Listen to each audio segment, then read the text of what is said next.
What if I told you the $6 pizza sitting in your freezer right now has been at the center of billion-dollar empires, government lobbying wars, and food tech revolutions for over 70 years? Welcome back to Behind Brand Success, the channel where we uncover the surprising rise, the secret wars, and the unexpected falls behind your favorite brands. Today's topic is about frozen pizza, how it went from immigrant street food to dominating $6 billion of America's dinner plates every single year. And trust me, this isn't just a story about cheese and crust, it's about innovation, regulation, corporate conquest, and how a humble slice ended up as a titan of the frozen food aisle. So preheat your curiosity, because this story is coming in hot.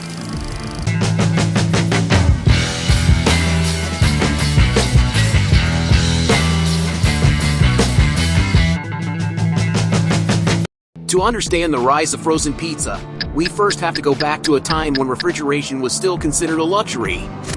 After World War II, America was changing rapidly, suburban life exploded, families were growing, and with the rise of appliances like refrigerators and freezers, the modern kitchen was transforming.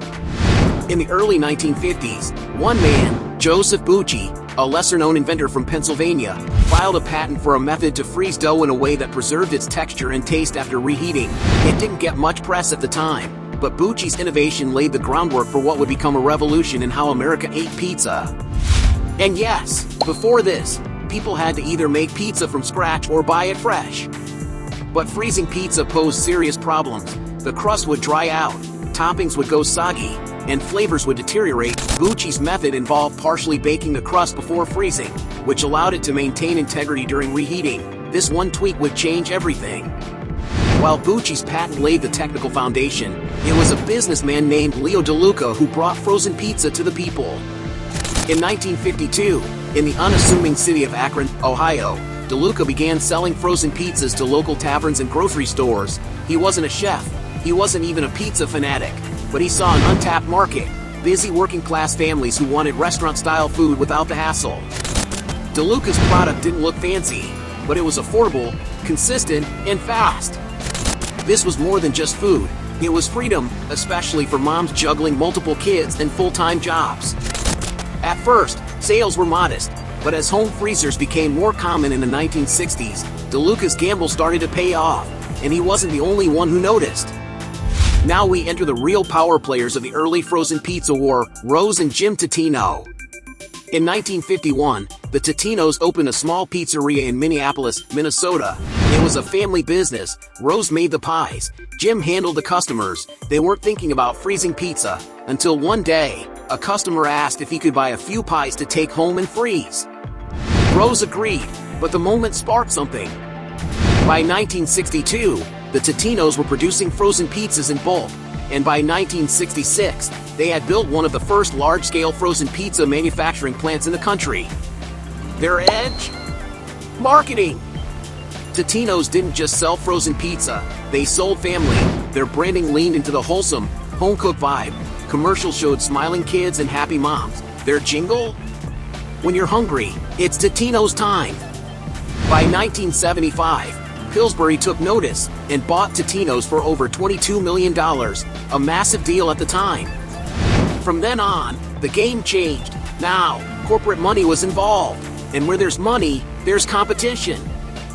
The Pillsbury acquisition was a clarion call to the food industry. The frozen pizza sector was not a niche novelty, it was a gold rush.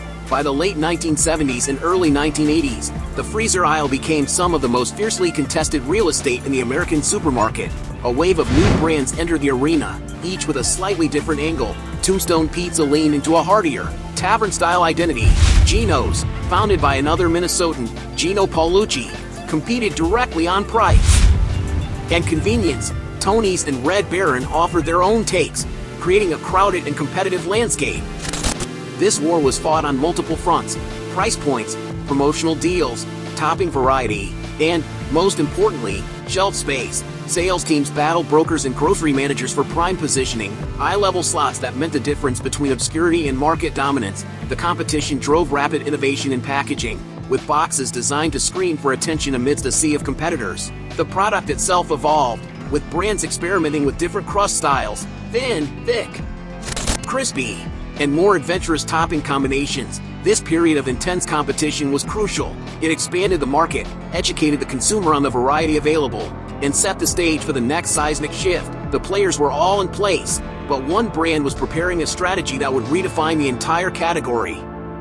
In 1995, Nestle launched a new product under the Kraft umbrella, DiGiorno Rising Crust Pizza.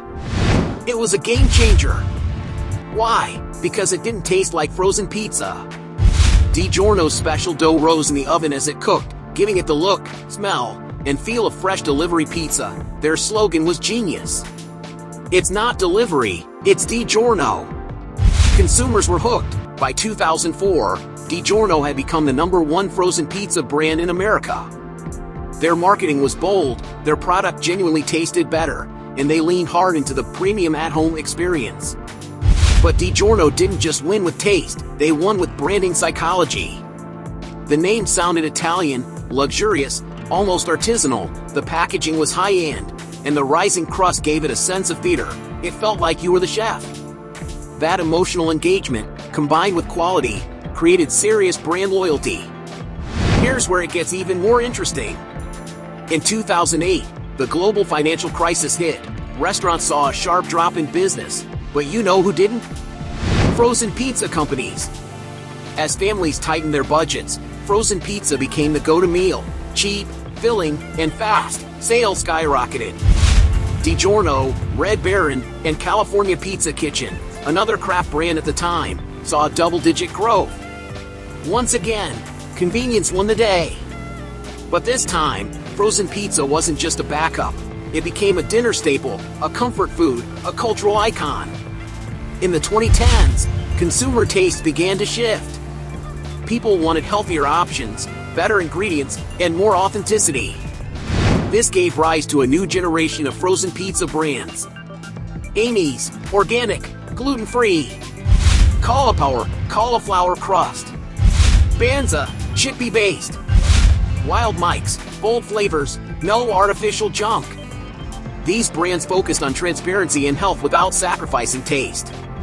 And then came the direct-to-consumer frozen pizza startups, companies like Uni and Talia di Napoli, shipping Neapolitan-style pies straight to your door in dry ice. Frozen pizza was no longer just about convenience, it was about craft. So, what can we learn from this cheesy success story? 1. Solve for pain points, not trends. Joseph Bucci wasn't trying to ride a food fad. He solved a technical problem that made mass distribution possible. 2. Know your market. Totino's understood what 1960s moms needed and branded accordingly. 3. Innovate with emotional value. DiGiorno didn't just taste better, it felt like delivery. That psychological shift built loyalty. 4. In times of crisis, simple wins. During the 2008 recession, frozen pizza soared while restaurants floundered. The best businesses thrive when life gets harder. 5. Constantly evolve. From rising crust to cauliflower crust, the brands that adapt survive. Today, the frozen pizza industry is worth over $25 billion globally, and every box sold is a nod to decades of innovation, risk-taking, and marketing genius. So next time you toss a frozen pizza into the oven, remember, it's not just a midnight snack, it's a business masterclass. If you love this deep dive into the frozen pizza empire, hit that like button, subscribe for more business breakdowns, and drop a comment. What's your go-to frozen pizza brand? This is Behind Brand Success, and we'll see you in the next video.